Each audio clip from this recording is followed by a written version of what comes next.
So we're back. I had a slight Wi-Fi issue here where I am, so was knocked off, but we're back. And we ended the last recording with Brian asking a really pertinent question. Do you want to restate that question, Brian? Yes, but I should say that after I finished it, you looked really pensive, and you just stayed that way. And I thought, well, she's really thinking about an answer. And then I realized it was frozen.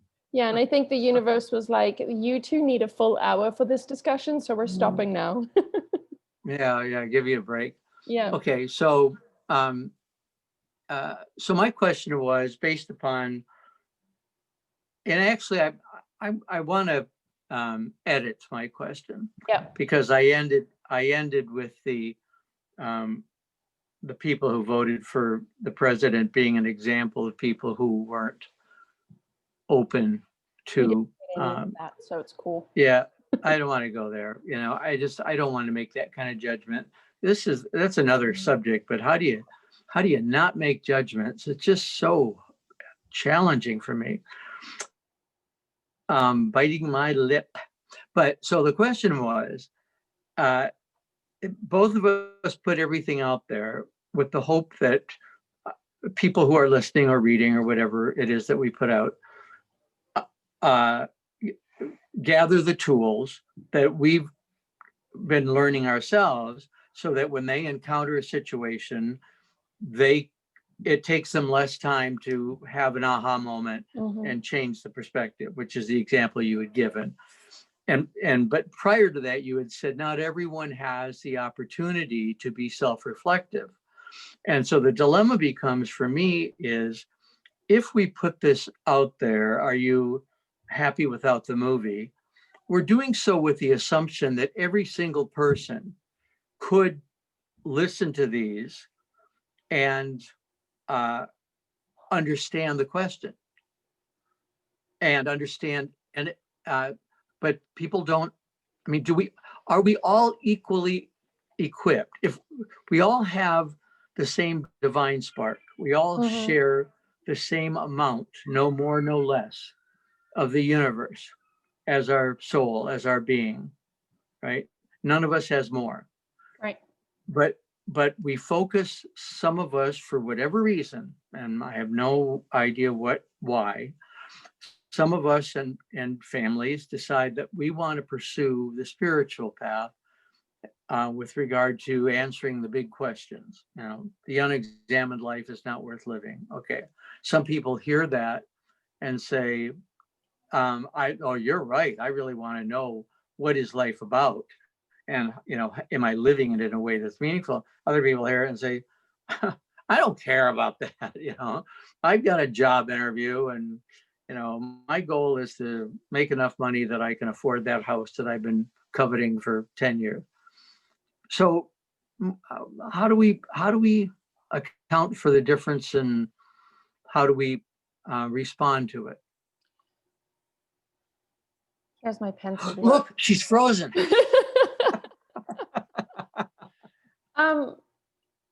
It's no wonder that the Wi-Fi dropped. I think, first off, the word that's sticking out for me is opportunity.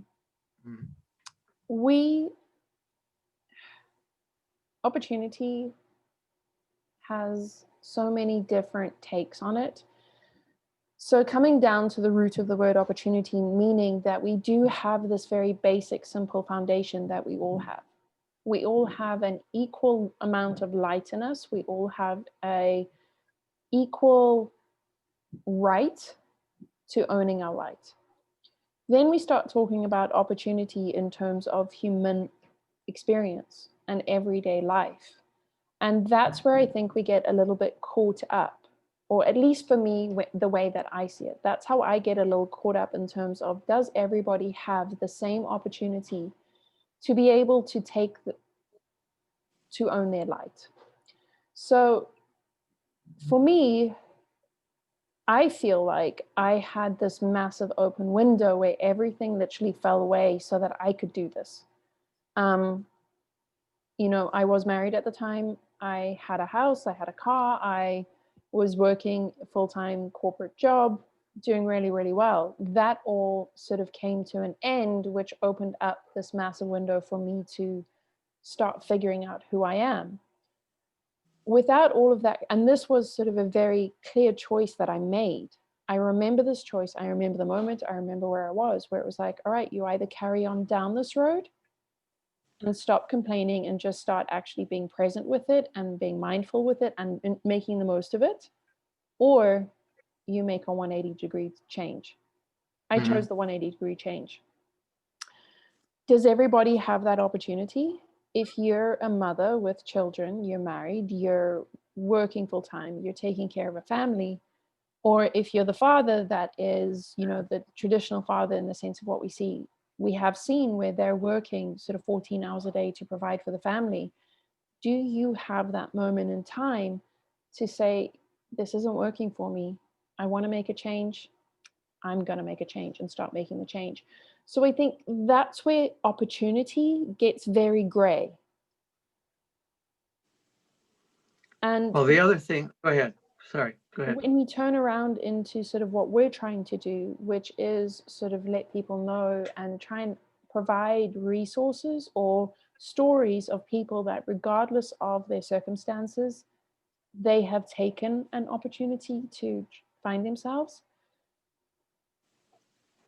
I think we have to be really honest and, look for those stories where people have been in that place where it looked like there were no opportunities, but they found an opportunity. Does that make sense? It does, but when I wanted to, because this is all thinking out loud, right? Yeah, absolutely. So while I read on the internet yesterday, the day before, a post that said, we're not all in the same boat. We're all in the same storm. But some people are in yachts, and some people are on rafts, and some people are swimming and drowning.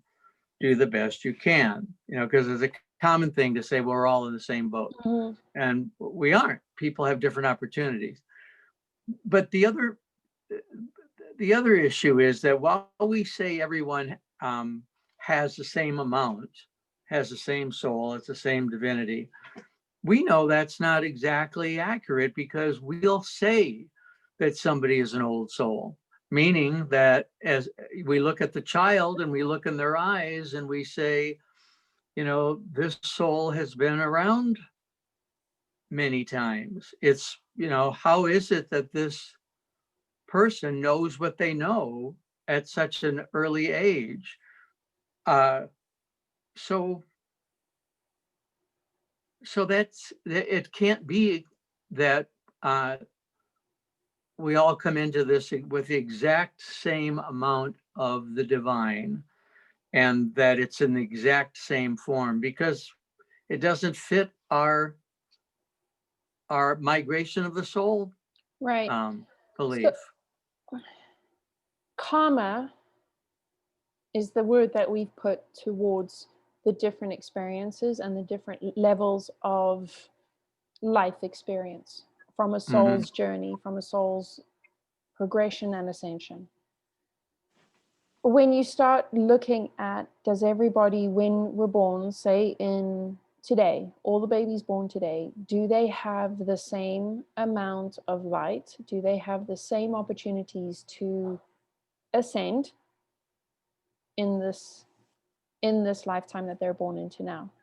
The answer is no, because of the soul's journey. So it kind of goes back to that earlier reflection where it's, and to your article that you wrote, which is the small details and the bigger picture. When you look at the bigger picture, every soul comes from one source. Every soul is given, at the soul's creation, is given the same amount of light. But when you go into the details, that's where it starts splitting, and we start splitting hairs. Mm. And we have that unique experience. And I think it's that unique experience that makes us so beautifully different, that makes life such a colorful symphony of different frequencies and different vibrations, purely based on the fact that I have a different perspective and a different take on life and a different experience in life than you do. Yes, yes, but that's not the way we all approach it. I mean, Not the way we all. no, in the news today, uh, there are stories of politicians actually saying that somebody on the other side should be taken out and shot, or Rush Limbaugh. For those listeners who are not from the States, a conservative, very conservative radio commentator said we can't be one union because we see life totally differently. We are in civil war. So while you and I can sit because we agree, we share values, we're attracted to the same people, the same candidates, the same ways of being in relaxation. If we took the Cooter preference test, you and I would match, in terms of, would you rather read to a friend or go play with your friends? Oh, read to a sick friend. I would rather, I got a 99 percentile. I had the highest percentage they had ever seen in the school for social work, that they said, you're going to end up a social worker because no one's ever got the score before. It wasn't, my brother wouldn't have gotten the same score, or my sister. They had different interests. Maybe we're not supposed to understand, why we're all so different.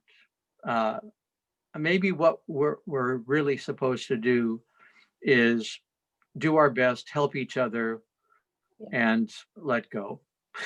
I agree with you. And I know that sounds, completely in line with what you were just saying. But I think, again, it's perfectly comes back to that whole paradox of paying attention to the details, not being concerned with the outcome, but still being concerned with the outcome and not sweating the small details. The way that I am shown and the way that I am being and working with the energy and how I am delivering what I am shown is very much focusing on the individual. If the individual can find the courage, can find the space to know themselves and to embrace the truth of who they are, in doing that, it helps the greater good, it helps the collective. There is I'm trying to find good words here.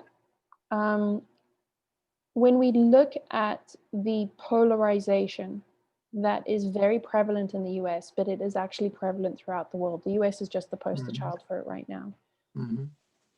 The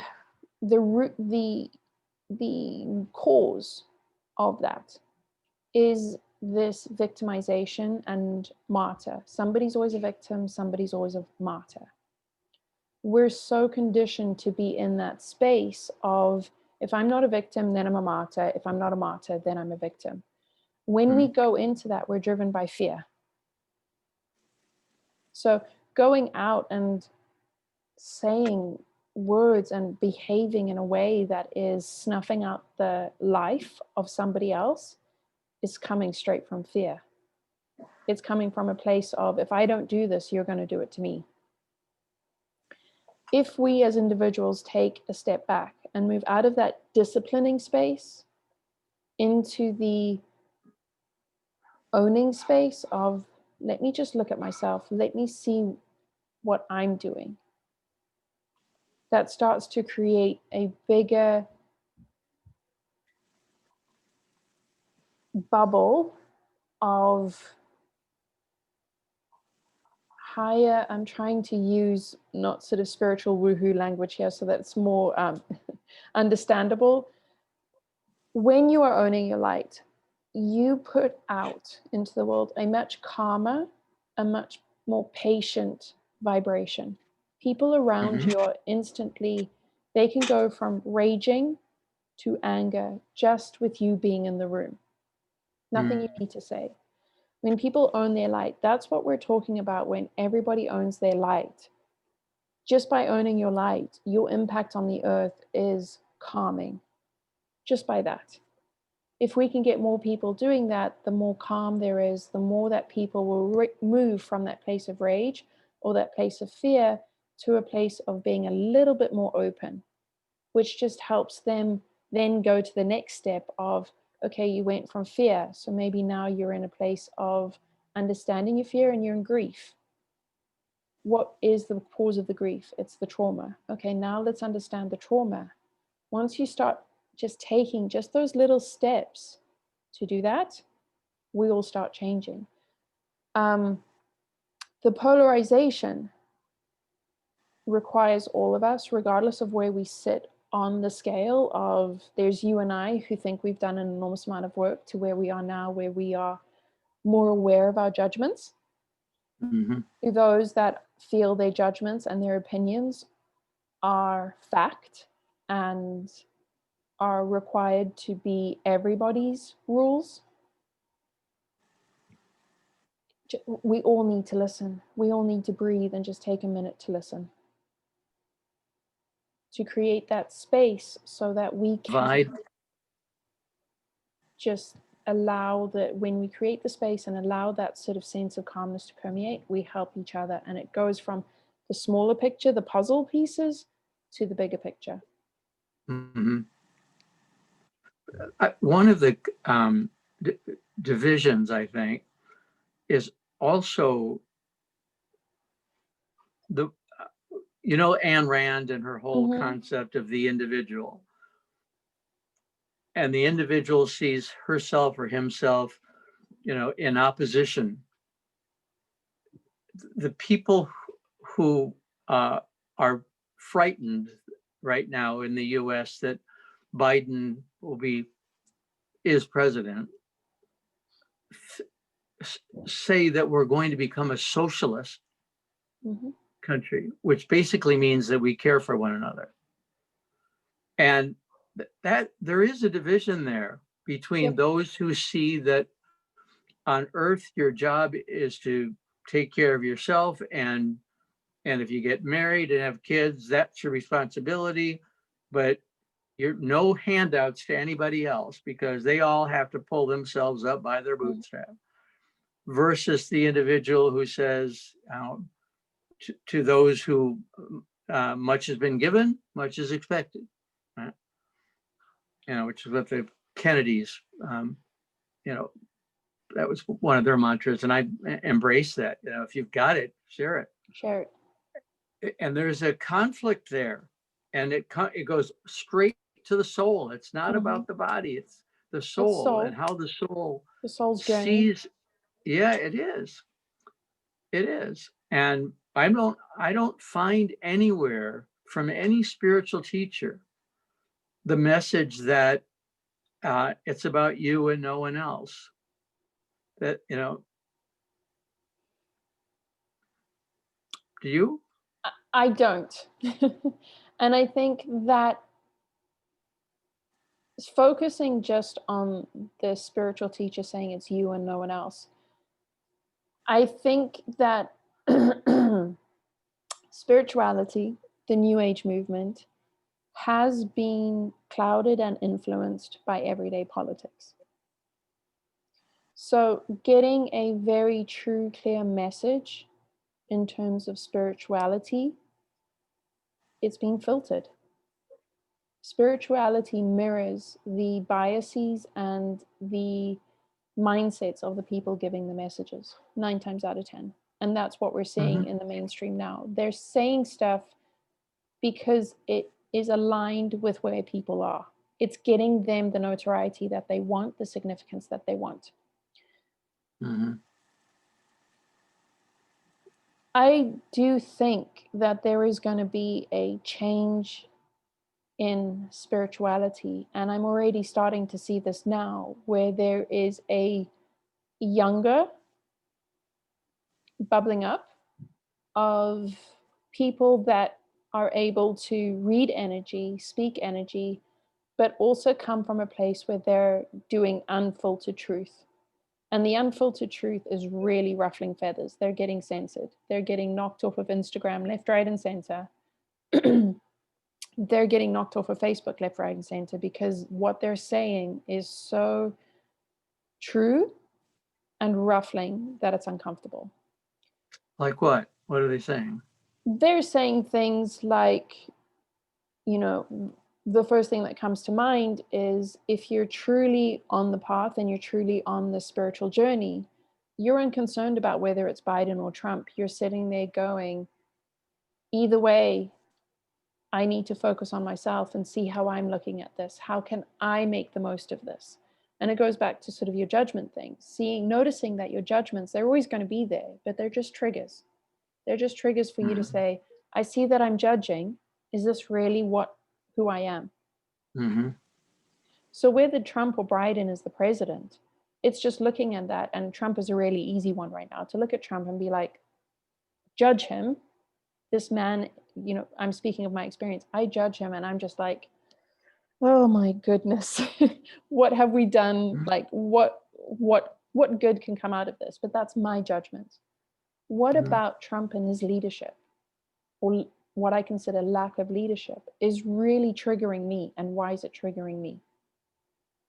That's how I then, from an individual perspective, can become a better person. That's how I then start behaving differently and being the example that goes into my circle of influence, where they now start behaving differently, opening their mind. So when we have another election like we just had right now, they're looking at Trump from a different perspective. They're looking at Biden from a different perspective. And we try to do things better than we did the first round. I think this election was a much better election all around. When you look at the bigger picture, the number of people that voted, the way that it was, you know, COVID helped a lot, but the way that it was in the media, the way that even, you know, the debates were tried to like keep them controlled, how we all came out and said we don't like this sort of hate speech that's coming from these leaders, so much better than the previous election. That's progress. Because we went at the individualistic. We looked at we individuals looked at ourselves and said, is this what I want to do? How can I be a part of the solution? The spiritual age that I came through and I learned through was very much about, you have to be of service, think about everybody else before you think about yourself. You are here on earth to be of service to everybody else. And how dare you make money? How dare you do things differently? How dare you stand on your own 2 feet? And that is very much in line with what's crumbling at this point in time, from a political perspective, from a community perspective, from a civil perspective. I didn't get that message. You know, as many faults, and they are unspeakable horrors that the Catholic Church has done in history. I got a good spiritual foundation, I believe, based upon this image, Sermon on the Mount. You know, 4 words So sum it up for me. Yeah. You know, it sums it up for me. Sermon on the Mount. You know, and it was. I felt like the message was, and I got this same thing from Francis of Assisi. You know, you and I both resonate with him. Was, you know, let me be a helper. Use me. You know, use me and let me minister and heal and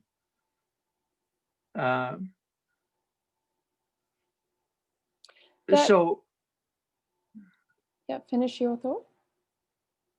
I wanted to say that, going politically, have you noticed that Biden and his team aren't responding to any of the stuff that's being the dirty tricks that are being played, and I think that's spiritually sound.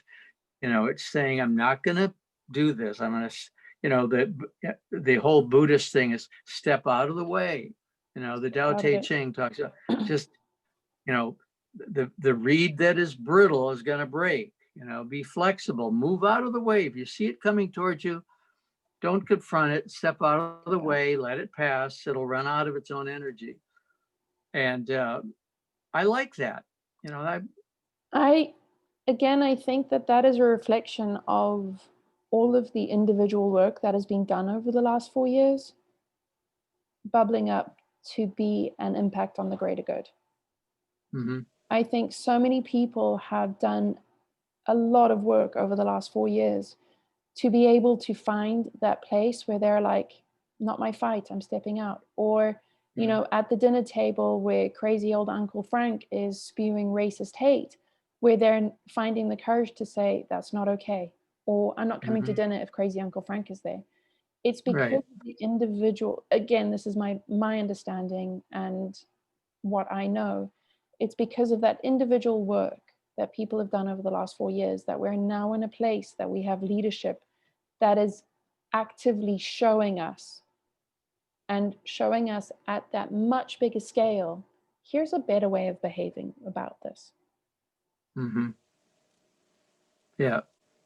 So again, Changing priorities. yeah, and I You know, think, with your example of Uncle Frank, in the past, um, what you would have heard back is family, and no yeah, matter what, you'll be at the table because we're a family, and and that's all you've got is your family. yeah, it's And to just crazy Uncle say, Frank. yeah, to say, no, Yeah, no, I don't have to sit and listen to this because it is not just words, it's evil. And I'm not going yeah, to have a meal I'm if not going Uncle, to and tolerate so, it. and Uncle Frank needs to hear it, Yeah, from you in the kindest possible way. Uncle Frank, when you talk like that, it makes it really hard for me to feel comfortable. mm-hmm. So if you would, just for my own feelings, I'd prefer that you not talk about other Yeah, people in those terms. yeah. It's, again, I think, huge cheer and round of applause for everybody that has done so much work. And, you know, Mm-hmm. it circles again back to the smaller detail individual going to the bigger picture. But now we're at the bigger picture of seeing Biden's administration not entering into the ring and just saying, not giving any energy towards that. I'm not going to feed Mm-hmm. that with energy. Mm-hmm. That then now triggers down to, you know, it's this full circle back to the smaller details where all those people now that maybe not really, that weren't really looking at themselves are now being able to say, oh, there's a different energy now. And they're relaxing into that energy now so that it is becoming not just individualistic, it's becoming entire communities now, entire towns, entire cities, entire states that are saying, we're not, Mm-hmm. there's a better way of behaving. Mm-hmm. And I think, you know, to your point, kindness is always the best way. And I think one of the things I learned very early on is that when there are events in front of you, you have three choices. You can take action, do something about it.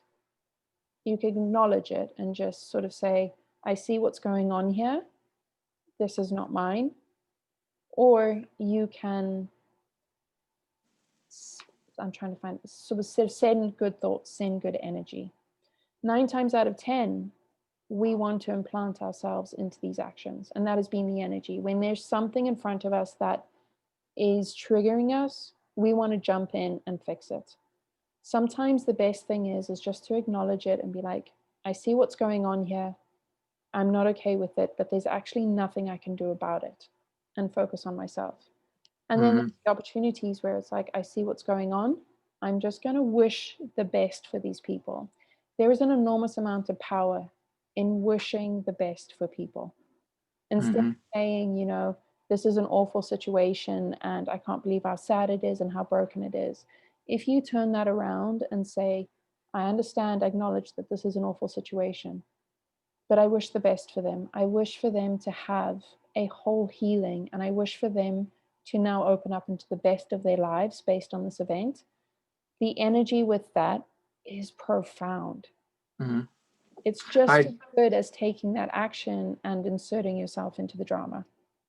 Yeah, it depends on what's going on, Yeah, if a weak person or an animal is being abused, you can't sit there and just send positive thoughts. You need to step in and do something. stop the abuse, even if it's to call 911, do something, right? And that's But where you acknowledge, what is my action? yeah, What is the right but action? one of the things that I find is that the last option of wishing people well, that works really well for me if it's about friendships that end or relationships that end, is that, don't engage in a war where you get people lined up to be angry at the person who, treated you poorly.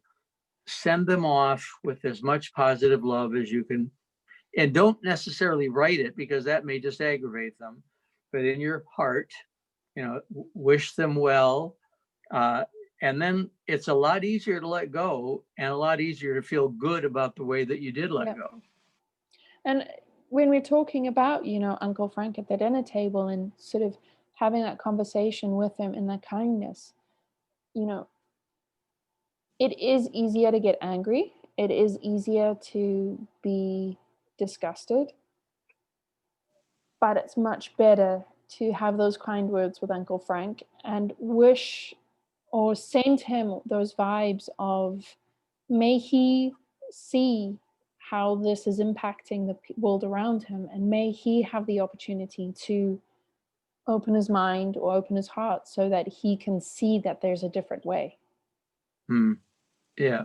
Sometimes, I did a lot of corporate training, diversity training, and the whole issue was, are you going to change behaviors, or are you going to change their hearts? And my first thought was, well, we're going to change behaviors, because I hope their hearts change with time. But right now, you got to stop them from defacing signs, that say there's going to be a meeting of LGBTQ employees. Right. Lay down the law and enforce it. So you confront bad behaviors and you stop them, so that safety is created for everyone else when they come to work. So that's the first approach. I hope Uncle Frank has a change of heart. But what I want to make sure is that I don't come to another situation. Sorry, I got a message. I don't want to be in another situation where Uncle Frank is going to ruin the meal. True. And I think that is where boundaries come in. And that's where, again, kindness becomes gray, because when people start installing boundaries to say that, I've spoken to Uncle Frank, I've tried sort of the gently, easier way, but he's still spewing. You kind of have to put boundaries in where you start saying, I'm not coming to dinner anymore. And that sometimes really is not received with much kindness. No, but you're going to enjoy your meal more than you would have if you had gone to Uncle Frank. And again, and at some point, your mother or your father or cousin or whoever who's upset that you're not at the table will speak up and say, Uncle Frank, would you please stop? Again, the individual action right. of, owning their light, owning their heart, and taking those steps opens up for this discussion at the greater good, the table, where somebody is saying, like Biden, this is unacceptable. Yeah. And then that stops, opens up the space then for everybody to sit back and be like, yeah, I actually don't enjoy this. I actually want something better. And then, it takes time turning it around where, once again, everybody's back at the dinner table. Everybody's enjoying their time. Well, at our house, if I've worked hard on a meal and company's there, I'll say, listen, no Trump talk, none, because, let's enjoy this food and be grateful for our blessings. Yeah. Because boy, can it, gets out of hand really quickly. Well, it does, one way or the other. Yeah. So how are we doing on time? It is 9:18 right now. How are you doing? Well, I'm doing fine, except I don't want to have this be more than an hour, because I think that's longer than we should expect people between the two halves.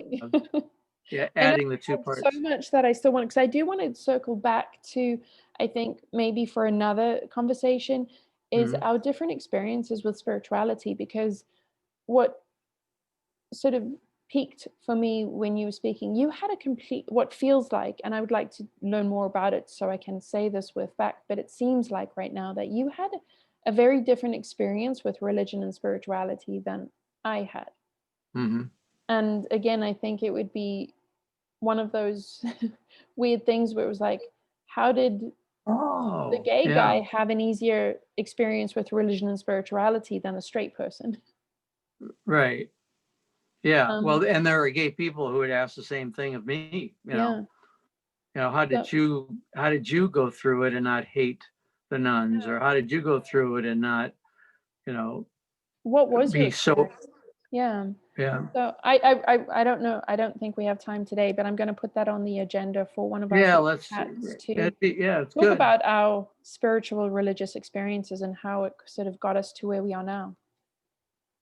Yeah, what is the pathway? Because a lot of people would like to say, I like where you are and I kind of like to be there. What book did you read? Yeah.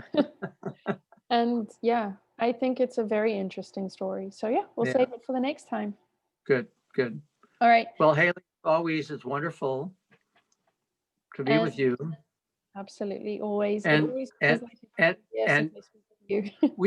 and just to repeat what we said at the beginning, if no one is listening to these, it's perfectly fine with you and me.